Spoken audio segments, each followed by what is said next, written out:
Hello बच्चों, नमस्कार। कैसे हैं आप सब लोग? उम्मीद है शानदार, जिंदाबाद, जबरदस्त होंगे। बच्चों, आरपीएफ कांस्टेबल वाले बच्चे लगातार परेशान हैं। बहुत सारी और भर्तियों पे भी ध्यान देने लगे हैं।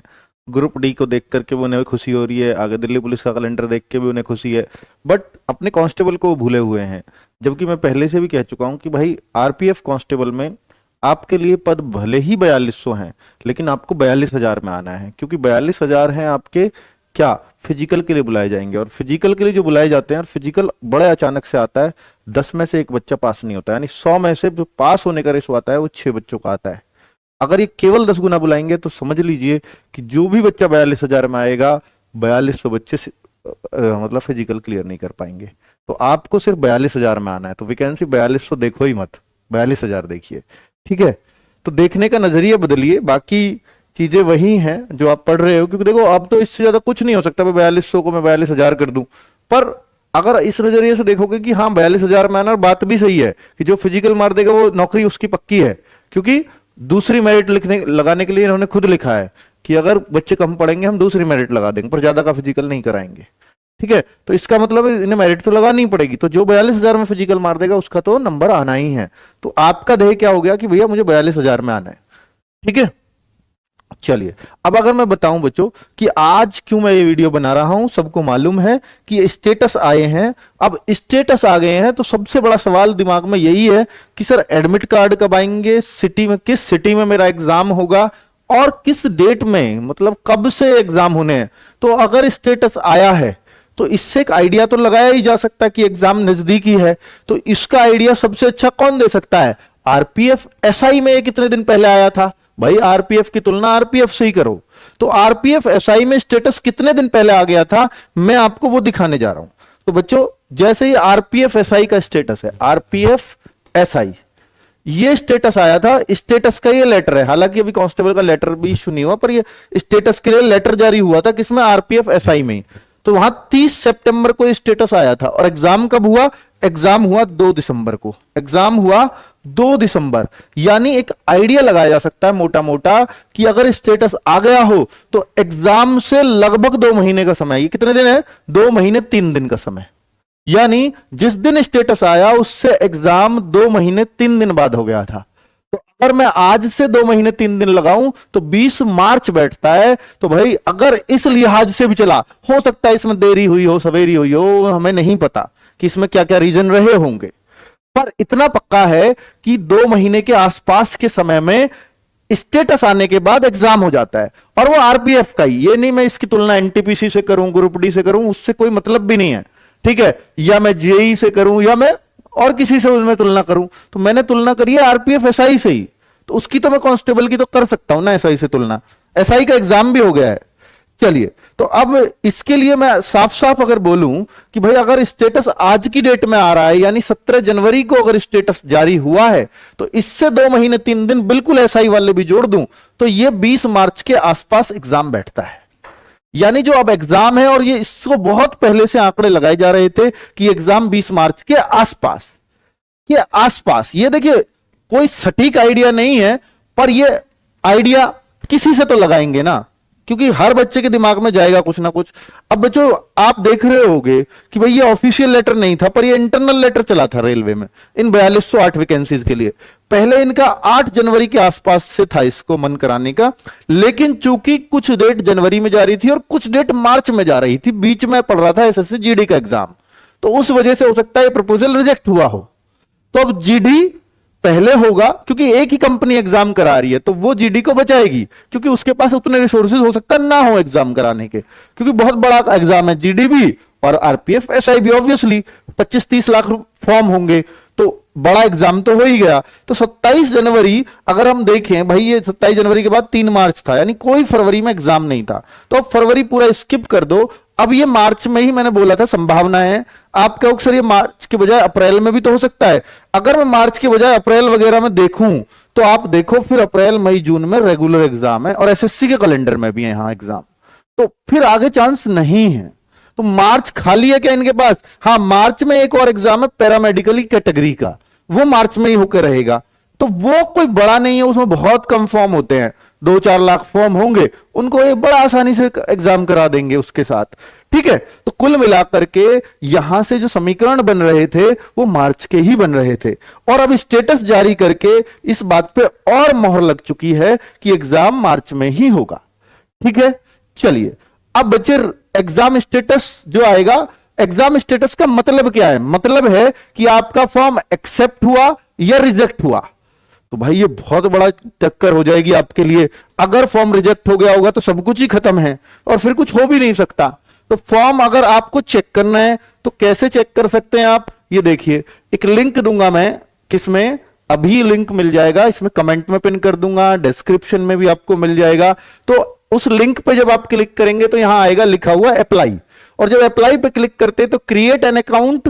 क्रिएट एन अकाउंट तो जब फॉर्म भरा होगा तब किया होगा, और ये ऑलरेडी हैव एन अकाउंट, तो आपको इस पे क्लिक करना, already have an account.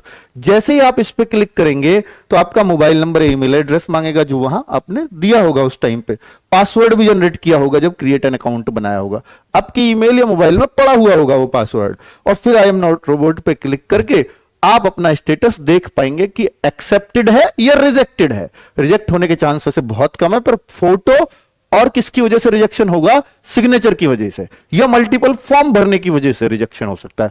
Photo blur आ जाए, सिग्नेचर ब्लर आ जाए तो रिजेक्शन हो सकता है, पर भगवान ना करे किसी का रिजेक्शन हो, क्योंकि ये फिर इससे, इस दुख से बाहर नहीं निकला जा सकता है ना बहुत दिनों तक। क्योंकि एग्जाम दिए बिना ही, युद्ध लड़े बिना ही आपकी हार तय हो जाए तो फिर तो कोई बात ही नहीं है ना बच्चों।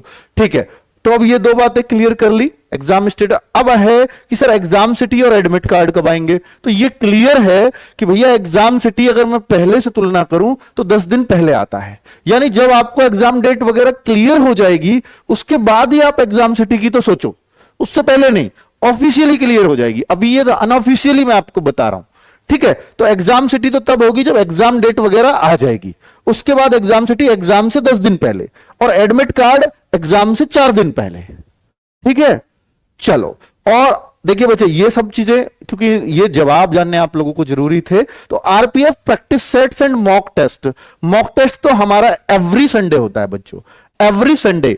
इसको देते रहो बच्चों, क्योंकि देखो आप हो सकता है किसी और एग्जाम की तैयारी में भी लगे हो। कुछ बच्चे तो ऐसे होंगे जिनकी हाइट ही 165 सेंटीमीटर है, वो इसी एग्जाम की तैयारी कर सकते हैं बस, तो वही इसको देख रहे होंगे सीरियसली। और बाकी बच्चा कोई एसएससी का होगा, किसी का एग्जाम, किसी का कुछ होगा, किसी का कुछ होगा। कुछ बच्चे यूपी पुलिस में लगे होंगे फिजिकल, डीवीपीएसटी में, कुछ बच्चे बिहार पुलिस के फिजिकल में लगे होंगे। पर बच्चों इसके लिए अगर सीरियस होना है, बस एक काम कर लो, एक तो मॉक टेस्ट हर संडे दे लिया करो, और एक आरपीएफ के प्रैक्टिस सेट्स कर लिया करो। बस इतना ही कह रहा हूं आपसे। और आपको मालूम है कि भाई ये जो प्रैक्टिस सेट्स है ये हमने पूरे, इसमें यानी बच्चों जैसे जीएस करा रही हैं पारुल मैम, तो इसमें पूरे आपको पता है 50 क्वेश्चन आएंगे, तो पूरे 50 के 50 क्वेश्चन ही कराती है। तो इससे आपको डेली अपना पता चल रहा है कि मैं कहां हूं जीएस में। और ये रेलवे ओरिएंटेड ही है। मैथ्स इसमें आकाश से 35 क्वेश्चन आएंगे, 35 के 35 ही करा रहे हैं आकाश सर, 1-1.5 घंटे जितनी देर में भी होंगे। और शोभित सर भी 2:30 बजे से आपका रीजनिंग का प्रैक्टिस सेट कराते हैं, 1-1.25 घंटा जितना भी लगता है, पर 35 क्वेश्चन कराते हैं। इससे आपको डेली पता चल रहा है कि मैं 120 में से कहां लाई कर रहा हूं। पर आपको टारगेट तो 100+ का करना ही है। ये टारगेट रखो कि भैया मुझे अगर कांस्टेबल का पेपर नॉर्मल लेवल आया तो मुझे टारगेट अपना 100+ रखना पड़ेगा।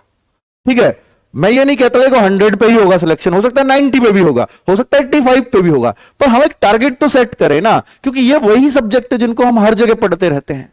हाँ, हो सकता है जीएस ऐसी आ जाए कुछ पल्ले ही ना पड़े, 20-25 क्वेश्चन ही बहुत अच्छा नंबर हो, ऐसा भी हो सकता है।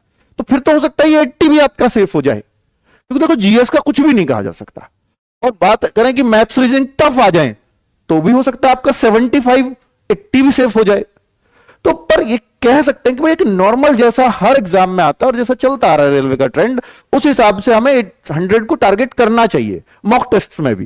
ठीक है, चलिए, तो मुझे लग रहा है कि आप करेंगे भी। और आरपीएफ के प्रीवियस ईयर जितने भी क्वेश्चंस देखने, तो ये हमने एक बुक निकाली हुई थी बहुत दिनों से, और बच्चों एसआई में बहुत अच्छा फीडबैक मिला है हमें इस बुक का।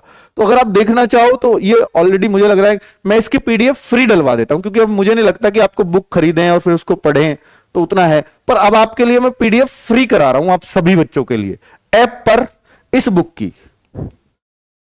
बहुत शानदार बुक है, बहुत शानदार रिव्यू इस बुक के आए हैं। मतलब आप फिजिकली बुक लेना चाहो तो आपके पास 2 महीने हैं, ये आपको फ्लिपकार्ट, अमेजॉन या हमारी वेबसाइट के बुक सेक्शन में मिल जाएगी। हमारी वेब ऐप पर बुक सेक्शन में ही आपको जो वहां पर बुक पीडीएफ का ऑप्शन भी आता है, बाय नाउ का भी, तो वहां बुक पीडीएफ मैं फ्री करा रहा हूं। अगर आपको देखनी है तो देख सकते हो, क्योंकि देखो जब अच्छी चीज है और इसी एग्जाम के लिए बनाई है, जिसने खरीद लिया अच्छा है, जो नहीं खरीद पाए तो हो सकता है किसी मजबूरी में नहीं खरीद पाए या और बुक्स हो, तो अच्छी चीज का फायदा सब तक पहुंचना चाहिए, ये मेरा उद्देश्य होता है। क्योंकि इसके बाद ये बुक खराब ही है, कोई क्यों खरीदेगा फिर आरपीएफ में, ठीक है। तो ये मैं आपके लिए फ्री ऑफ कॉस्ट डलवा रहा हूं, हर एक बच्चे को इस बुक का फायदा लेना है, ठीक है। बाइलिंगुअल बुक है। और भाई मॉक टेस्ट कैसे दें? फ्री दें। मॉक टेस्ट कैसे फ्री में दें? हर संडे में फ्री वीकली मॉक टेस्ट है, देखो यहां भी फ्री लिख रहा है। आरपीएफ कांस्टेबल के 50 से ज्यादा मॉक टेस्ट हैं फ्री में, आप इन्हें करो, ये पूरा आपको एग्जाम वाली फीलिंग देंगे। ऑनलाइन एग्जाम है, लैपटॉप पे भी कर सकते हो, है ना। और भाई ये रहे वो मॉक टेस्ट, हर संडे एक नया मॉक टेस्ट इसमें ऐड हो जाता है। स्टार्ट टेस्ट आप करेंगे, बिल्कुल एग्जाम वाली फीलिंग, आपका रिजल्ट, रैंक सब कुछ देगा, और फिर हर क्वेश्चन का सॉल्यूशन भी मिलेगा। ये आप सबको मालूम होगा, बताने की जरूरत नहीं है। तो कुल मिलाकर के जो एग्जाम, जो आपके क्वेश्चंस थे इस वीडियो को लेकर के, जो डाउट्स होंगे, मैंने शायद सबके जवाब आपको दे चुका हूं। हाँ, कुछ पूछ रहे? अच्छा, इसमें ना स्टेटस में बच्चे कह रहे हैं कि ओटीपी मांग रहा है, आधार ओटीपी मांग रहा होगा बच्चों। आधार ओटीपी मांगेगा जब आप स्टेटस चेक करेंगे, तो ओटीपी आपको वही डालना है जो आपके आधार में मोबाइल नंबर रजिस्टर्ड है, सिर्फ वहीं जाएगा वो ओटीपी। और जनरेट ओटीपी का भी ऑप्शन है, आप चाहो तो आधार ओटीपी नहीं आ रहा तो फिर आधार ओटीपी नंबर नहीं पता, जनरेट ओटीपी पे क्लिक कर लीजिए। जनरेट ओटीपी में फिर आपको हो सकता है कुछ और चीजें मांगे, मोबाइल नंबर या कुछ और, तो वहां पे आप कर सकते हो। Thank you. हाँ, और कोई भी क्या? अभी कुछ बच्चों 1 मिनट इशू है अभी एक। हाँ, आधार ओटीपी मांग रहा है, बिल्कुल ठीक है। क्या? हाँ, मुझे मालूम है ना, आधार ओटीपी तो बोल रहा हूं मैं, आधार। हाँ देखिए, आधार में जो फोन नंबर रजिस्टर्ड होगा उस पर ओटीपी जाएगा, वो पता नहीं है आपको कौन सा मेरा नंबर रजिस्टर्ड है, तो फिर एक जनरेट ओटीपी का भी ऑप्शन है, तो आप जनरेट कर लीजिएगा ओटीपी, वहां पे एक ऑप्शन आता है जनरेट ओटीपी का भी, ठीक है। तो आधार ओटीपी हो जाए तो सबसे बेस्ट है, ठीक है बच्चों। ओके, नमस्कार।